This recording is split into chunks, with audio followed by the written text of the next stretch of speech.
Ada pebisnis yang pagi harinya masih baik-baik aja, siang harinya panik gara-gara dana di rekening perusahaannya tiba-tiba hilang.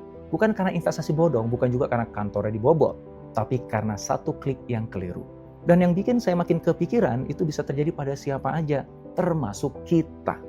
Bisa jadi kita sendiri sebagai business owner yang keliru, atau tim finance kita yang tanpa sadar salah alamat mengakses website palsu saat bertransaksi. Karena itu penting banget untuk kita terus saling mengingatkan orang-orang di sekitar kita yang terbiasa bertransaksi menggunakan internet banking. Semuanya biasanya berawal dari sesuatu yang kelihatannya sepele, mencari akses perbankan lewat mesin pencarian. Tanpa sadar, kita klik link paling atas tanpa cek ulang terlebih dahulu karena terlihat meyakinkan.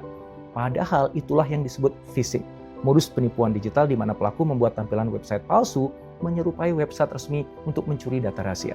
BCA sudah melakukan berbagai langkah antisipasi, dari sistem keamanan berlapis sampai edukasi berkelanjutan kepada nasabah. Namun pada akhirnya, semua itu kembali kepada kita.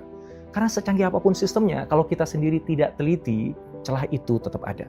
Salah satu modus yang sering terjadi adalah pemalsuan situs klik BCA Business. Tampilannya dibuat sangat mirip, hampir tidak terlihat perbedaannya. Korban diminta memasukkan corporate ID, user ID, bahkan sampai kode dari API 1 dan API 2 token. Nah, karena tampilannya terasa familiar, proses itu dilakukan tanpa curiga. Sampai akhirnya setelah otorisasi diberikan, dana di rekening benar-benar berpindah tangan.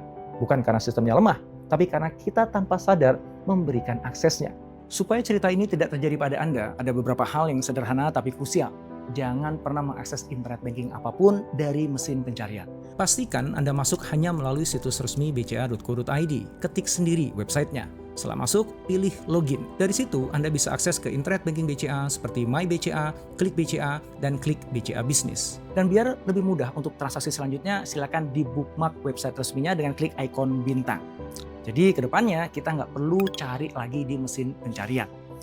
Biasakan cek ulang alamat website sebelum memasukkan data apapun. Dan ingat, corporate ID, user ID, API 1, API 2, serta PIN token adalah data rahasia yang tidak boleh dibagikan kepada siapapun dalam kondisi apapun. Satu klik bisa bawa untung, tapi satu klik juga bisa merugikan. Jadi sebelum login, sebelum otorisasi, sebelum merasa semuanya aman, cek ulang ya. Kunjungi bca.id/awas modus KBB untuk informasi lengkap dan pastikan Anda selalu selangkah lebih waspada.